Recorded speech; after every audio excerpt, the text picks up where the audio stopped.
okay, what if it's not one thing, it's another. First was the third quarter, and now it was the first half. So right now, we're just not a very good football team for 4 quarters.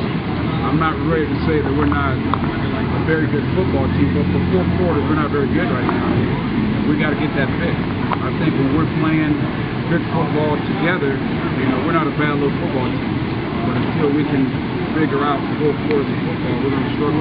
Obviously, Coach Walker, I know you want your team to come out better. You know what I mean? I mean, you knew UTEP was going to be fired up, and matching their intensity would be a challenge, but that was true. No question. It's something we addressed all week of practice. It's something we addressed last night. We knew that was the case. I think when you have a sense of we're better than the other team, I think it's pretty easy to come out with that type of intensity. So we got a lot of work to do. But the good part about it, it's only 3 games. We're 1-2. Maybe this is where we should be anyway. But we have some games left, and we just got to continue to try to get better at the football team. Their offense kind of had you off balance in the first half. Yeah, their 4 wide receiver sets had us off balance, and it wasn't so much the passing game, it was the running game. I thought they had a good scheme in the running game, and they put their skill players on the field, and we weren't able to match them. I thought later on we kind of figured things out and did a better job, but early on they did have us off balance in the run game. Coach Walker, you played your cornerbacks really off their receivers. Obviously, they have some fast receivers, but you made adjustments at halftime. They kind of exploited that. Maybe just talk about that decision. Yeah, they were just pitch and catching, which wasn't killing us, but they were still moving the sticks. I thought our guys did a pretty good job once we start playing more man-to-man. I know they hit us on a deep ball on Jeremy that was challenged, and they said he was in bounds, and then they hit Darian at I think it was the late 3rd quarter or 4th quarter. But I thought our man-to-man pressures were actually better than our zone coverage.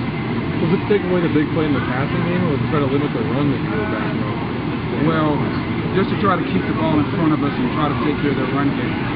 Then they started, to pitch and catch, so we felt like we had to get up and take space away from them and try to take care of the run game. So they did a good job. It's always a chess match every week, so it's just something that we got to do a better job of executing. Did them get in that rhythm? Did that maybe, start the snowball effect in the first quarter? No question. And then too, we had we couldn't score any touchdowns either. So we were off the field, and then they were staying on the field, and they were scoring points, and we weren't. So resulted into a 27-7 score at halftime. There were some halftime adjustments. Kuroga was used more as a blocking back. You brought some guys. The point is this: are there things to build on for next week?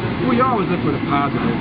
If you look at, if you just took the halftime score, what was it, 14-14? So if you want to find some positives, I think that's a positive. But we've played 2 very good football teams the last 2 games. I think both teams are going to win a lot of games. So we've got to get ready for next week and try to get back to 500. It just seemed like it was hard to match their intensity early. You know what I'm saying? That first quarter. Can you just talk about that, Kamante? Just trying to get up to their level, and it wasn't there tonight. Some of the players, they just bought into what was outside of what we had to do. They was overwhelmed by just coming into the stadium instead of staying focused and what was on task. Just coming here, playing 4 quarters of hard football. That's what we worked on all this week, and we just didn't get it done the first 2 quarters. Do you seem like there were some things? Obviously a loss is a loss, and it sucks. Yeah. Are there things you can build on, though? You guys ran the ball better in the second half. Bottom line, you're playing UNM next week, so you got to win that football game. Absolutely. It sucks losing both rivalries in one season. So this is something we're definitely going to bounce back from. It's a learning experience. We're just going to go back home and just watch the mistakes that we made.